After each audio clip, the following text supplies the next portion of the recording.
You also said that trauma could actually become your superpower, and I want you to talk a little about that because, there's a concept in Hasidus that it's through Yisron Ha'or al Choshech, that it's the advantage of the light is through the darkness, and I think that's a little bit of what you're saying, that it's the darkness itself that provides the light, or provides the advantage of the light, and is that what you're saying about the trauma of parent of the the parenting with a trauma could actually become your superpower? What does that mean?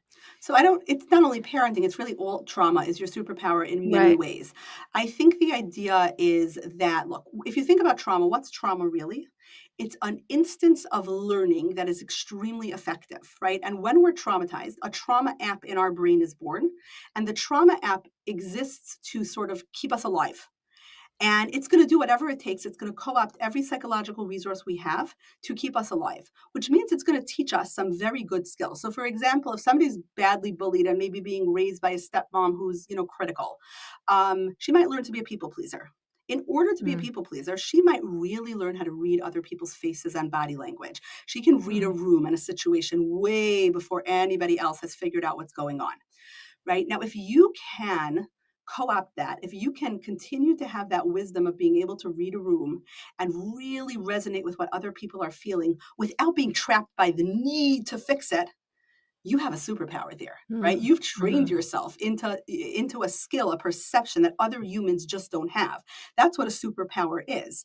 So trauma does that. Trauma really teaches you how to do something really, really, really well. And if you can just use the good parts of that rather than being sort of imprisoned by the bad parts of that, I really do have this belief that there's no such thing as a personality. Your personality is really a series of trauma responses, like behaviors you've trained yourself to do over and over again. And we know how our brain works with neuroplasticity. Neurons that fire together wire together. The more you do something, the more you train yourself into doing it. So if someone's like, I'm an introvert, well, maybe it's true that you recharge when you're away from other humans and you like solitary intellectual pursuits, perhaps. But how much of that is the social world hasn't been very rewarding, mm, right? And if the social world hasn't been very rewarding, perhaps we can teach you to make it more rewarding. Like I am an introvert, like in the sense that I'm shy by nature. I'm somewhat socially anxious. I was awkward as a little kid in school. I know about bullying because I was bullied. So like I that is my nature. And I still am happiest if I'm just like researching and writing at a computer, like away from other humans. Like it's a joy experience for me. But at the same token, I can communicate and appear confident. I have the social skills to live in a world of other humans and not be overwhelmed by it. So mhm, anything you don't like in your personality, rather than just being like, well, it's my personality, Myers Briggs says so, mhm, you learned that somewhere. Partially, your brain was already pre programmed to learn it, but partially, you learned that somewhere. What you can learn, you can unlearn.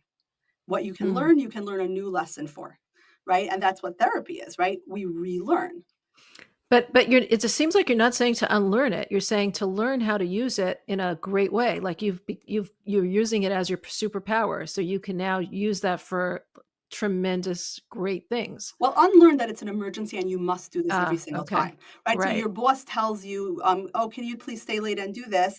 And your empathy-based superpower is telling you, like, "Oh my gosh, she's stressed out. Then she's going to be mad at me. I don't. If I say no, she'll be like stomping around the office Mm, tomorrow." And you are right about all of those things. You are reading her right, and you can still say, I really want you to get the best of me, not the rest of me. So I need to leave at mhm, 5. I will come in tomorrow and work on it first thing.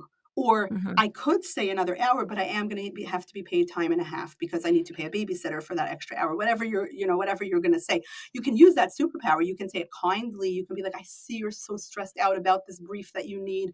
I mm, get that it's so hard. And it is 5 o'clock, and that's when I leave. So here are your mm, choices, right? And if mm, you can do that, you're using the superpower of like, I see your emotions. I get that you're stressed. I'm accurately predicting that you're going to be somewhat, unkind tomorrow. Like all of that is true, but it doesn't mean I have to.